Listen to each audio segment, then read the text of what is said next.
Halo, Bapak Ibu guru calon guru penggerak di seluruh Indonesia. Jumpa lagi dengan saya Sri Wahyuni SPD dari SD Negeri 164/9 Muaro Jambi, Kecamatan Bahar Selatan, Kabupaten Muaro Jambi. Calon guru penggerak angkatan 7. Di sini saya akan memaparkan modul 1.4 tentang budaya positif.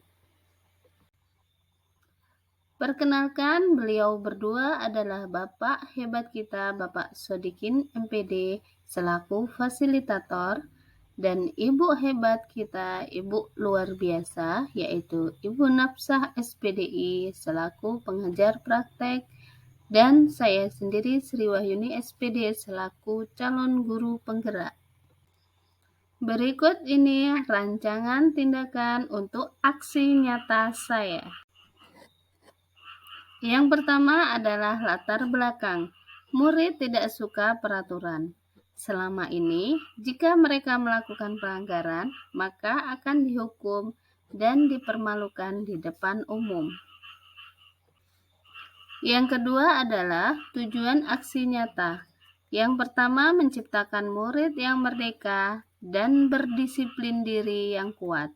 Yang kedua, menumbuhkan budaya positif di sekolah dengan meyakini nilai-nilai kebijakan universal.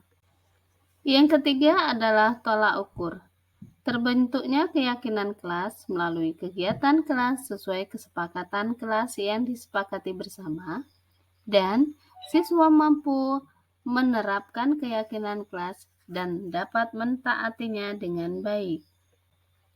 Yang berikutnya adalah lini masa tindakan atau langkah-langkah yang akan saya lakukan. Yang pertama, saya akan menghadap kepada kepala sekolah dan menjelaskan tentang budaya positif dan keyakinan kelas yang akan saya buat. Yang kedua, mengumpulkan rekan guru untuk melakukan diseminasi pemahaman materi tentang budaya positif. Yang ketiga, berkolaborasi dengan wali kelas yang lain. Yang keempat, memantau, merefleksi, dan mengevaluasi keyakinan kelas yang telah kami buat secara bersama. Dukungan yang dibutuhkan adalah dukungan dari kepala sekolah dan rekan guru serta warga sekolah. Yang kedua, sarana dan prasarana untuk menumbuhkan budaya positif di sekolah dan dari orang tua dalam melakukan budaya positif di rumah. Berikut ini merupakan diseminasi budaya positif di SD Negeri 164/9 Muaro Jambi yang telah saya lakukan. Selamat pagi, salam sejahtera untuk kita semua. Yang terhormat Kepala SD Negeri 164 Tanjung Lebar, yang kami hormati Bapak Ibu peserta acara diseminasi dengan tema budaya positif. Alhamdulillah, atas izin Allah, kita dapat berkumpul pada kesempatan hari ini, Jumat 13 Januari 2023, untuk mengikuti acara diseminasi dengan tema budaya positif. Tidak lupa salawat dan salam kita curahkan kepada Nabi besar Muhammad SAW, kepada seluruh sahabat dan pengikutnya hingga akhir zaman. Bapak dan Ibu yang kami hormati, pada pagi yang berbahagia ini, izinkan saya selaku pembawa acara untuk menyampaikan rangkaian acara kita pada pagi hari ini.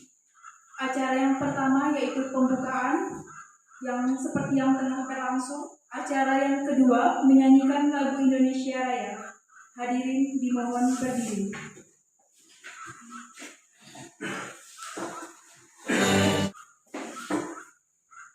Selanjutnya, sambutan dari Kepala SD Negeri 164 Tanjung Lebar kami silakan.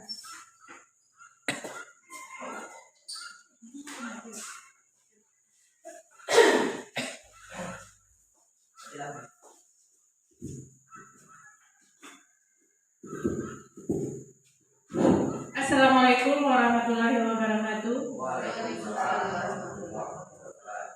Selamat siang semuanya, puji syukur kita panjatkan kepada Allah Subhanahu wa Ta'ala karena atas izinnya lah kita dapat berkumpul pada hari ini, yaitu dalam acara diseminasi budaya positif. Dan tak lupa selawat serta salam kita kirimkan kepada kita Muhammad SAW yang telah membawa umatnya dari alam kegelapan ke alam yang terang benderang yang kita rasakan pada saat ini. Yang kami hormati Bapak dan Ibu Majelis Guru, di sini kami tidak akan memperpanjang mukadimah. Kami hanya memberikan motivasi kepada Bapak dan Ibu Guru untuk mengikuti yaitu jejak dari guru kita, calon guru penggerak. Mudah-mudahan ada yang menyusul di antara rekan-rekan semua. Dan untuk calon guru penggerak yaitu Bu Sri Wahyuni, mudah-mudahan membawa hal-hal yang positif di SD kita. Kami rasa itulah yang dapat kami sampaikan. Lebih dan kurang kami mohon maaf. Kami akhiri. Wassalamualaikum warahmatullahi wabarakatuh. Waalaikumsalam warahmatullahi wabarakatuh. Terima kasih kepada Ibu Kepala SD Negeri 1 Kabupaten Lebar. Baiklah Bapak Ibu yang kami hormati, sampailah kita pada acara inti kita, yaitu acara diseminasi mengenai budaya positif. Sudah bersama saya narasumber kita Ibu Sri Wahyuni SPD. Bagaimana kabarnya Ibu? Alhamdulillah baik. Alhamdulillah baik. Baiklah, mari kita bersama-sama mendengarkan pemaparan materi dari narasumber kita kepada Ibu Sri Wahyuni SPD. Kami silakan. Baiklah, terima kasih atas waktu yang diberikan kepada saya. Yang pertama-tama marilah kita panjatkan puji syukur kita, yang mana kita masih diberi kesehatan dan umur panjang. Yang kedua, sholawat beserta salam marilah kita aturkan kepada junjungan kita Nabi Muhammad SAW, yang mana kita masih diizinkan untuk berada di dunia pendidikan seperti yang kita rasakan pada saat ini. Yang terhormat Ibu Kepala Sekolah dan yang terhormat Bapak Ibu Guru Majelis Guru SD 164 semuanya. Assalamualaikum warahmatullahi wabarakatuh.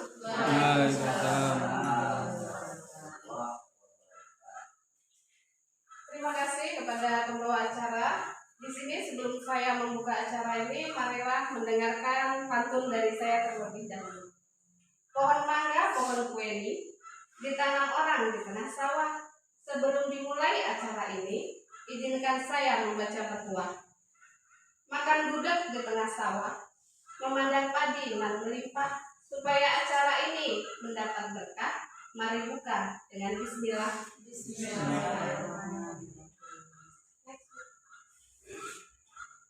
Sekarang saya sudah masuk ke modul 1, yaitu sub 1.4, yaitu budaya positif.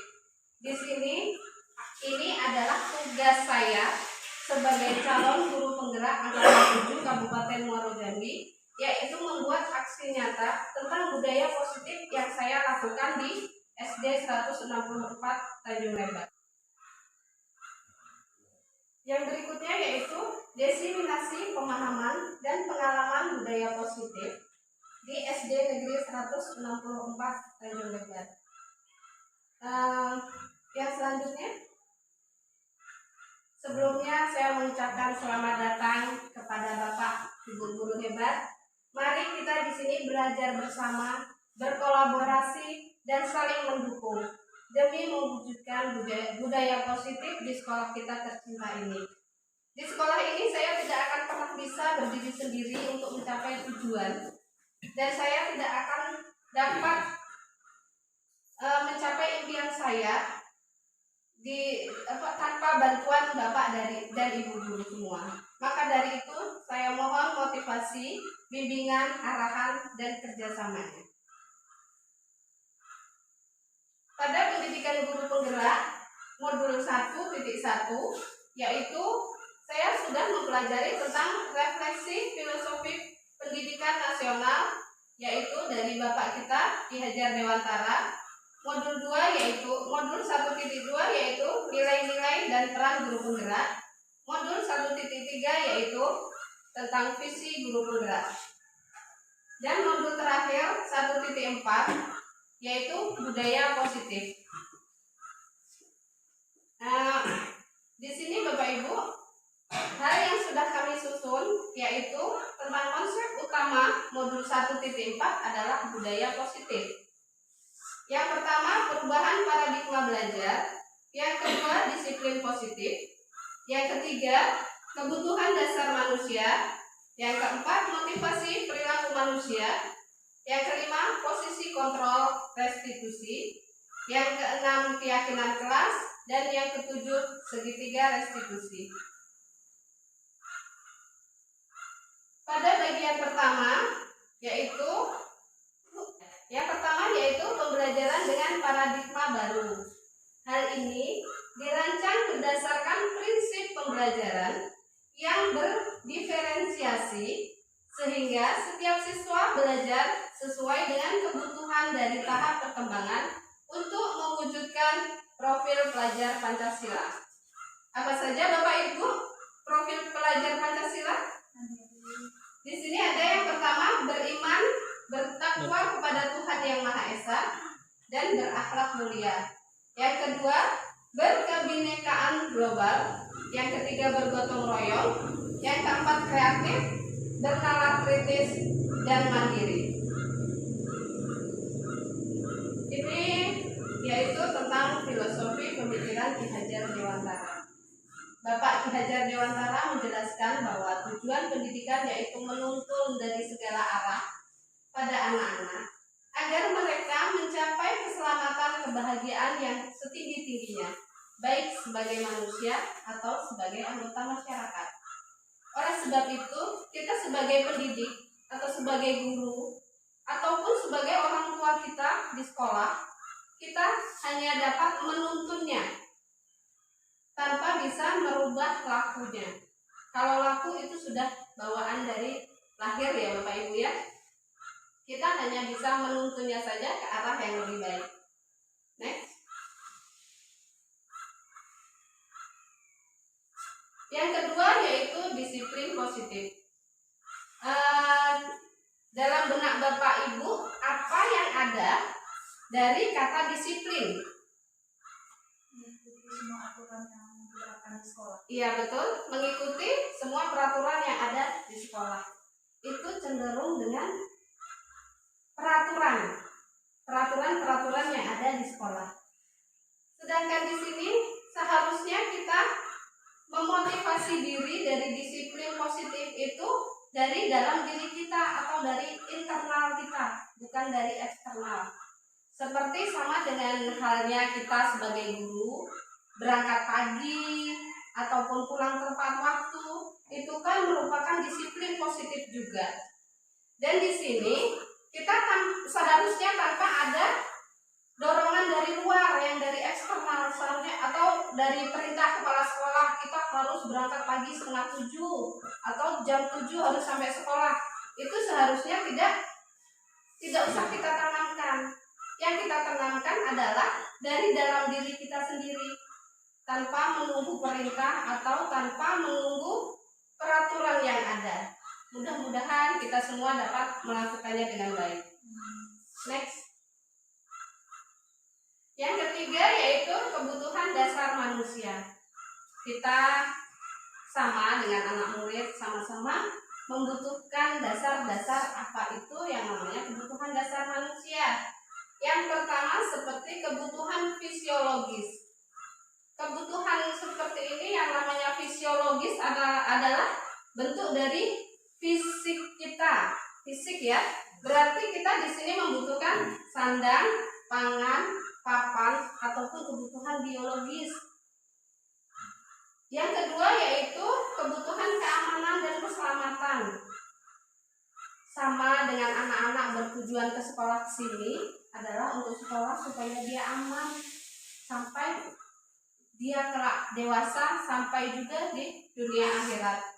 Yang ketiga yaitu sosial. pada tingkat ini orang butuh mengikatkan dirinya pada kelompok sosial tertentu dan mengidentifikasikan dirinya pada kelompok tersebut, yaitu kebutuhan seperti memiliki teman, memiliki keluarga, kebutuhan cinta dari lawan jenis, itu juga merupakan kebutuhan kita ya Bapak Ibu ya. Yang keempat yaitu harga diri. Kebutuhan akan harga diri kita agar dihormati oleh orang lain. Dan yang kelima, aktualisasi diri. Dalam kebutuhan ini membuat keputusan sendiri kepada diri kita sendiri. Contohnya, kita sering bangga seperti kita dulu pakai baju putih abu-abu itu sudah rasanya bangga sekali. Itu yang namanya aktualisasi diri. Sama seperti kita juga sekarang memakai baju PDH, itu merupakan bagi diri saya sendiri juga itu sudah merupakan kebanggaan ya Bapak Ibu ya. Selanjutnya Bu, yang keempat kita yaitu tentang motivasi perilaku manusia, yaitu tentang penghargaan. Sempat kita membuat atau sempat ada polemik di akhir semester 1 kemarin untuk bagian penghargaan untuk anak-anak yang juara. Di sini ya Bapak Ibu ya, ternyata selama ini kalau yang namanya penghargaan itu adalah merupakan hukuman untuk kita sendiri. Yang pertama yaitu untuk pengaruh jangka pendek dan jangka panjang. Pengaruhnya apa Bapak Ibu? Jika kita mendapatkan penghargaan untuk mendapatkan sesuatu yang baik, maka selain kita senantiasa mendapatkan penghargaan tersebut, kita pun tidak menyadari bahwa tindakan baik itu akan kita lakukan. Contohnya, seperti saya harus berangkat pagi demi pujian kepala sekolah. Itu kan merupakan kita berharap ada penghargaan untuk diri kita sendiri. Padahal itulah hukuman buat kita. Jadi kalau kita tidak dihargai oleh kepala sekolah, nanti mulai kendor. Penghargaan itu tadi tidak ada, jadinya kendor motivasi kita tadi. Terus yang kedua, penghargaan merusak hubungan. Sama di kelas ada anak yang ranking 1, ranking 2, ranking 3. Itu sebenarnya kalau di kurikulum Merdeka itu semua anak itu sama. Pasti anak itu punya kelebihannya masing-masing. Dia juga belajar sudah sangat berusaha semaksimal mungkin. Mungkin dia hanya bisa membaca.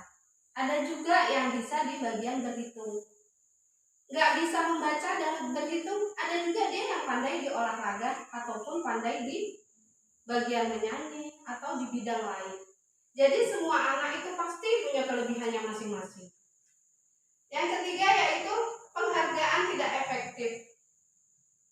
Di sini contohnya penghargaan tidak efektif lagi kalau kita pertama juara 1. Terus di semester berikutnya kita tidak dapat juara. Jadi dia jadi tidak efektif untuk dirinya sendiri. Dia pasti akan kendor. Jadi dia bisa juga menjadi malas karena peringkat saya turun, saya nggak mau belajar dengan mata pelajaran matematika misalnya, begitu ya Bapak Ibu ya. Terus yang keempat, penghargaan mengurangi ketepatan. Yang kelima, penghargaan menurunkan kualitas dan mematikan kreativitas. Itu sama yang saya jelaskan tadi, bahwa kita seandainya sudah tidak dihargai, sudah tidak dapat penghargaan, kita jadi cenderung lebih malas lagi.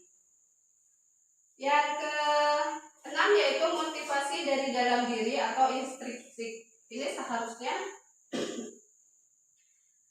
motivasi ini dari dalam diri kita, bukan dari orang lain. Yang ketujuh yaitu penghargaan menghukum. Maksud saya yang menghukum ini yang sudah saya jelaskan tadi, yaitu jika kita tidak mendapatkan penghargaan, maka akan mengurangi motivasi dari diri kita sendiri. Baiklah, kalau untuk masalah di kurikulum K13 ini kita sepertinya sudah tidak pakai ranking lagi ya Bapak Ibu ya. Cuman kita memberikan penghargaan untuk semua anak. Untuk semua, walaupun dia hanya rajin berangkat pagi, itu juga pasti ada penghargaannya untuk anak tersebut. Next, kita lanjutkan. Yang kelima yaitu posisi kontrol restitusi. Di sini kita sering sekali terjadi Bapak Ibu ya. Pasti ada anak yang bertingkah, pasti ada anak yang mencari perhatian dengan caranya masing-masing. Terkadang dia menggendang-gendang meja, terkadang menyanyi. Disitulah tugas kita sebagai posisi kontrol restitusi, yaitu yang pertama penghukum, yang kedua pembuat masalah, yang ketiga menjadi posisi teman, yang keempat pemantau, yang kelima manajer. Di sini Bapak Ibu saya punya suatu video, nanti saya mohon kita bisa mencermatinya. Salam bahagia Ibu dan Bapak Guru hebat. Dalam penerapan disiplin positif restitusi, salah satu program yang dikembangkan adalah 5 posisi kontrol. 5 posisi kontrol dalam restitusi adalah proses perjalanan seorang pendidik agar dapat mengenali dirinya. Pada video kali ini, kita akan membahas tentang 5 posisi kontrol yang dikembangkan oleh Diane Goshen dan contoh penerapannya.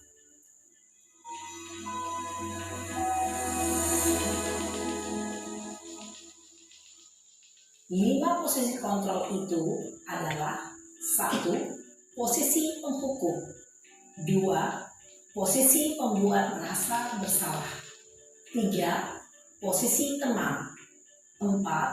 Posisi pemantau atau monitor, dan 5. Posisi manajer.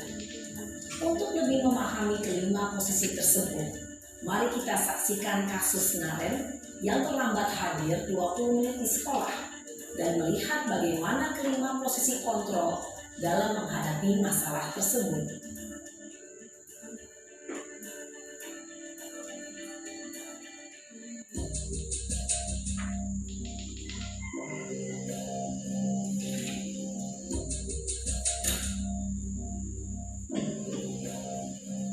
Naren! Sini kamu! Selamat pagi, Bu. Selalu terlambat. Kamu deh, pasti terlambat. Maaf, Bu. Saya Apa? Apa coba? Alasan kamu apa lagi? Kapan sih kamu tidak terlambat? Malas sekali ya kamu jadi anak. saya Dasar pemalas. Gak kapok-kapok sih kamu. Sudah berapa kali terlambat? Sana, kamu keliling lapangan basket 2 kali. kenapa saya harus keliling lapangan basket, Bu? Kenapa? Kamu melawan ibu. Berani-beraninya jawab. Sudah terlambat, masih berani jawab pula. Sekarang, keliling lapangan basket 5 kali sekalian. Biar kapok. Cepat. Pergi sana ke lapangan basket. Posisi penghukum biasanya berbicara dengan nada tinggi, menghardik, menunjuk-nunjuk, menyakiti, dan menyindir. Hukuman bisa berupa fisik maupun psikis. Ibu dan Bapak Guru hebat, dampak yang terjadi pada murid ketika guru berada pada posisi penghukum adalah murid cenderung akan memberontak, bahkan menyimpan dendam.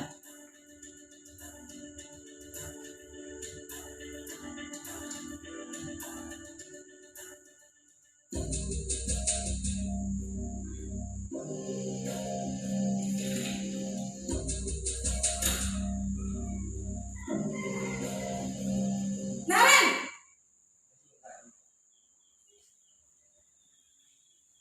Selamat pagi, Bu. Naren. Kamu kenapa terlambat lagi, nak? Ya Tuhan, Naren. Kamu senang ya bikin ibu susah ya? Kalau kamu terlambat lagi, nanti ibu yang ditegur Bapak Kepala Sekolah, nak. Disangka ibu tidak bisa membina kamu. Duh, gimana ini? Bu. Duh Gusti Naren. Kamu suka ya kalau ibu ditegur bapak kepala sekolah? Terus, sekarang ibu harus tulis apa ini di buku absen? Ini kamu sudah sering terlambat loh.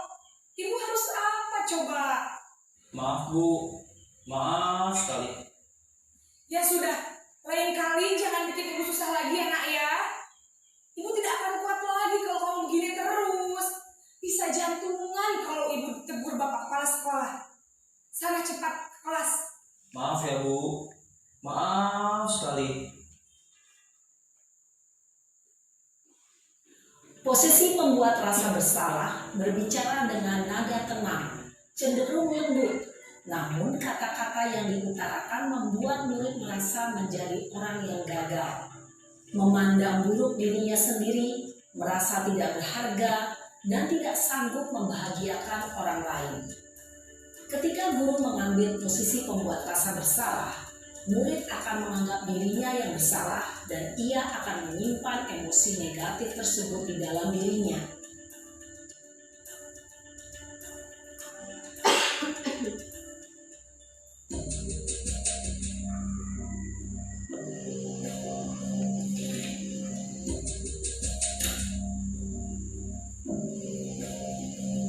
Naren!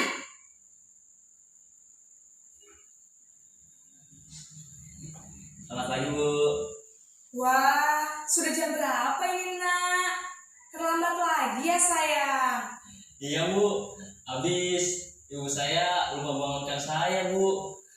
Kamu malah menyalahkan ibu kamu. Kamu bukannya anak yang larinya paling kencang. Kok terlambat sih? Iya Bu, saya memang terlambat bangun tadi. Jadi biarpun saya lari kencang, tetap gak kekejar Bu. Ya sudah sana. Nanti lain kali larinya lebih kencang lagi ya. Biar gak terlambat lagi. Bikin seneng ibu. Demi ibu. Bisa kan? Bisa lah Bu. Ya sudah sana masuk kelas. Ibu beresin urusan absen kamu. Kamu ini ada-ada saja. Dalam posisi teman, guru berbicara dengan nada suara ramah, akrab, cenderung bersenda gurau untuk menjaga suasana tetap santai. Murid akan merasa senang, aman, dan akrab dengan guru. Identitas yang tercipta adalah identitas sukses atau berhasil. Namun, perlu diingat, karena ini masih dorongan eksternal, maka ada faktor ketergantungan dari murid kepada orang tertentu. Di sini guru absennya, sehingga di lain waktu murid bisa berperilaku baik, namun hanya kepada orang-orang tertentu saja.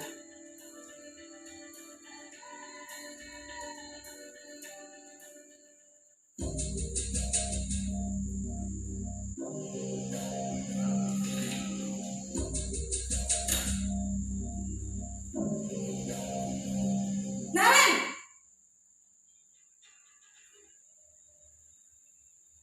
Selamat pagi Bu. Naren, apa peraturan sekolah kita tentang jam berapa kita harus masuk sekolah, nak? Kita harus di sekolah jam 7 Bu. Iya betul, sekarang sudah jam 7.20.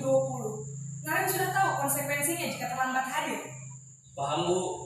Saya harus tinggal kelas pas jam istirahat selama 20 menit. Iya benar, konsekuensinya demikian. Jadi nanti jam 9.30 pas istirahat, kamu harus tinggal di kelas, kerjakan tugas tambahan untuk ketertinggalan kamu, ya? Baik Bu. Posisi pemantau mengandalkan penghitungan atau data untuk mengontrol murid. Guru mengarahkan murid berdasarkan peraturan dan konsekuensi. Seorang pemantau menunjukkan bahasa tubuh dan ekspresi wajah yang datar dan cenderung formal.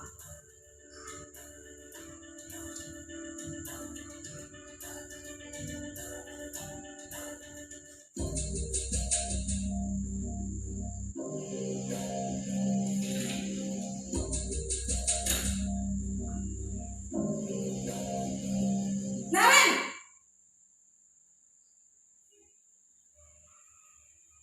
Selamat pagi Bu. Selamat pagi Naren. Maaf Bu, saya terlambat. Iya, sekolah masuknya jam 7, sekarang sudah jam 7.20. Jadi sekarang bagaimana ini, Naren? Maaf Bu, saya lupa setel alarm saya semalam. Baiklah, menurut kamu, keyakinan sekolah yang mana yang perlu kamu tingkatkan? Menghargai diri sendiri dan orang lain mungkin ya Bu. Setuju. Jadi, apakah Naren meyakini prinsip saling menghormati tersebut? Iya Bu, saya meyakininya. Apakah Naren bersedia memperbaiki masalah keterlambatan ini? Bersedia Bu. Bagaimana kamu akan perbaiki masalah keterlambatan ini? Saya akan coba untuk tidak lupa menyetel alarm saya Bu. Baik, kalau Naren lupa menyetel alarm di rumah, ada orang yang kira-kira bisa bantu mengingatkan tidak? Ada Bu, kakak saya, Kak Emma. Ada lagi selain Kak Emma? Selain Kak Emma, ada ibu saya. Baik, jadi yang mengingatkan Naren adalah Kak Emma dan ibu kamu ya? Kira-kira akan mulai setel alarm kapan nih Naren? Setelah pulang sekolah, akan segera saya lakukan. Baik, jadi Naren akan setel alarm untuk bangun besok pagi dan akan diingatkan oleh kakak dan ibunda Naren ya. Ada lagi yang mungkin perlu dilakukan Naren agar tidak terlambat bangun lagi? Tidak ada Bu. Baik Naren, terima kasih untuk kerjasama kamu. Sekarang kamu perlu kembali ke kelas untuk belajar. Baik Bu, terima kasih. Posisi manajer adalah posisi kontrol yang disarankan untuk membimbing murid memiliki sikap disiplin yang positif, yaitu murid yang mandiri, bertanggung jawab, dan dapat memecahkan masalah. Tujuan dari posisi ini adalah agar murid dapat berefleksi atas tindakannya. Guru akan dengan tulus memberikan pertanyaan-pertanyaan bermakna, sehingga membuat murid dapat belajar dari kesalahannya dan mencari sebuah solusi untuk menyelesaikannya. Ibu dan Bapak guru hebat, setelah mengamati adegan kelima posisi kontrol tadi, kira-kira posisi mana yang paling ideal? Posisi mana yang dapat menunjang motivasi intrinsik murid? Ya, tentu posisi manajer. Posisi ini memang posisi ideal yang ingin dituju setiap pendidik. Pada posisi inilah, guru dapat menerapkan disiplin positif yang berpihak pada murid, yang memerdekakan murid. Perjalanan seorang pendidik tentunya tidak mudah untuk sampai pada posisi seorang manajer. Namun, tujuan kita pasti, yaitu menciptakan murid-murid yang mandiri, merdeka, dan bertanggung jawab. Semoga penggambaran 5 posisi kontrol yang telah diperlihatkan ini dapat menjadi ajang refleksi bagi kita semua, agar dapat terus mengasah dan menerapkan disiplin positif yang memerdekakan murid. Mari terus berlatih dan bersemangat. Selamat menerapkan. Salam dan bahagia Ibu dan Bapak guru hebat. Mana coba Ibu? Alhamdulillah, di sini kita sebagai guru tentunya kita pasti pernah melakukan hal-hal yang ada pada posisi kontrol restitusi. Seperti yang pertama, penghukum. Ini sama dengan pengalaman saya waktu SD dulu. Penghukum inilah yang sering dipakai karena setiap terlambat pasti disuruh hormat di tiang bendera atau hormat kepada bendera. Padahal itu hormat kepada bendera itu kan adalah tingkat yang bagus, perbuatan yang bagus. Tapi karena itu digunakan untuk menghukum, jadi anak-anak lebih dihukum untuk menghormat bendera sampai siang. Itu jadinya lebih kesannya tidak bagus. Untuk 5 posisi kontrol ini sudah dijelaskan tadi, yaitu kita berusaha untuk menjadi guru yang ada pada posisi manajer. Tentunya di sini juga tidak akan membuat kita menjadi darah tinggi, emosi, karena pada posisi manajer ini kita lebih tenang dan mengajak siswa itu untuk menyelesaikan masalah dengan mencari solusi, bukan menambah masalah lagi. Seperti kemarin pada demonstrasi konstekstual, saya pernah melakukan hal itu di kelas 1. Alhamdulillah anak itu lebih tertarik atau lebih menyadari atas kesalahannya sendiri, bukan dia menaruh dendam kepada kita. Next, Bu, untuk yang selanjutnya. Yang berikutnya yaitu keyakinan kelas. Keyakinan kelas adalah salah satu disiplin positif yang bisa kita terapkan dalam membangun budaya positif di sekolah. Dengan adanya keyakinan kelas ini, di setiap kelas diharapkan dapat mewujudkan tujuan pendidikan yang berorientasi kepada profil pelajar Pancasila. Di sini saya juga sudah membuat kesepakatan kelas 1 SD Negeri 164/9 Tanjung Lebar. Yang pertama yaitu siswa harus hadir di kelas tepat waktu sesuai peraturan sekolah kita. Yang kedua, piket kelas dilakukan lebih awal atau sebelum masuk kelas harus sudah dibersihkan terlebih dahulu. Yang ketiga, wajib memakai seragam sesuai ketentuan pakaian seragam sekolah di sekolah kita. Yang keempat, berperilaku sopan, santun, dan saling menghargai satu sama lain. Yang kelima, dilarang menyalakan handphone di dalam kelas. Ini termasuk di kelas kita hampir tidak ada yang membawa ya Bapak Ibu ya. Cuman kita perlu juga membuat peraturannya agar anak-anak tidak menyalahgunakan nantinya. Yang keenam yaitu tidak boleh berkata kasar dan menyakiti teman. Ini kesepakatan kelas yang harus kita buat di awal pembelajaran. Karena suatu saat mereka melakukan kesalahan, kita bisa kembali ke keyakinan kelas kita masing-masing agar anak-anak tersebut dapat menyadari kesalahannya tanpa kita tegur atau tanpa kita marahi. Next, yang selanjutnya. Yang terakhir, yang ketujuh yaitu segitiga restitusi. Restitusi adalah proses menciptakan kondisi bagi murid untuk memperbaiki kesalahan mereka sehingga mereka bisa kembali pada kelompok mereka dengan karakter yang lebih kuat menurut Glossen tahun 2004. Segitiga restitusi ini tidak jauh dengan video yang sudah kita tonton tadi, yaitu 5 posisi kontrol restitusi. Di sini hanya ada segitiga, yaitu yang pertama menstabilkan identitas. Di sini kita tidak perlu untuk marah-marah atau berkata kasar ya Bapak Ibu ya. Ini lebih ke posisi terakhir tadi yaitu manajer. Cuman ini lebih terstruktur dengan menggunakan segitiga restitusi. Yaitu kita lebih bisa berkata setiap orang pasti pernah melakukan kesalahan. Kamu bukan satu-satunya yang pernah melakukan ini. Jadi kita memberitahu atau menyadarkan anak itu dengan kata-kata yang lebih lembut. Terus yang kedua menanyakan keyakinan. Itu makanya di awal tadi kita harus membuat keyakinan kelas agar setiap kesalahan yang mereka buat dia bisa menyadarinya sendiri. Seperti berkata keyakinan kelas apa yang telah kita sepakati.